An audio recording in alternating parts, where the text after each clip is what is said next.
তোমার ভাই গো ও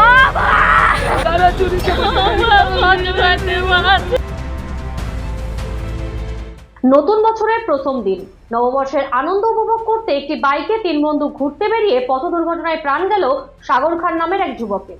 ঘটনায় গুরুতর জখম হয় আর দুজন।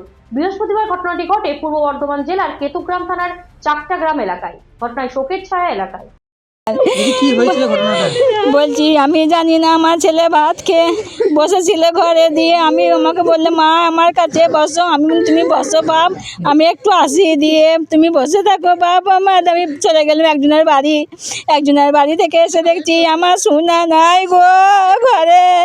পরিবার সূত্রে জানা গিয়েছে তিন বন্ধু সাগর খান, সোহেল এবং হায়াত শেখ বাইক নিয়ে ঘুরতে বের হয়। আনকোনা বাসস্ট্যান্ড এলাকায় বাইক নিয়ন্ত্রণ হারিয়ে রাস্তার পাশে থাকা ইটের গাদায় ধাক্কা মারলে গুরুতর জখম হয় ওই তিন বন্ধু। ঘটনার পর তিনজনকে উদ্ধার করে চিকিৎসার জন্য হাসপাতালে নিয়ে গেলে চিকিৎসক সাগর খানকে মৃত বলে ঘোষণা করেন। বাকি দুজনের অবস্থার অবনতি হওয়ায় চিকিৎসার জন্য মহকুমা হাসপাতালে স্থানান্তরিত করা হয়।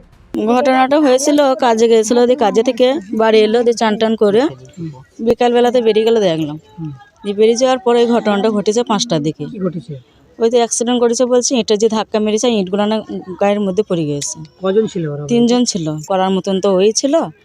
তবে বয়স্ক মা বাবা বাড়িতে, বাপ তো মদ মাতার লোক, ইনকামপাতি করে না। তাহলে আমরা একটা সরকারের কাছ থেকে একটা আবেদন করতে চাচ্ছি যে সংসারটা কীভাবে চলবে, মা বাবাকে কে দেখবে। বাকি দুজনের অবস্থার অবনতি হওয়ায় চিকিৎসার জন্য মহকুমা হাসপাতালে স্থানান্তরিত করা হয়।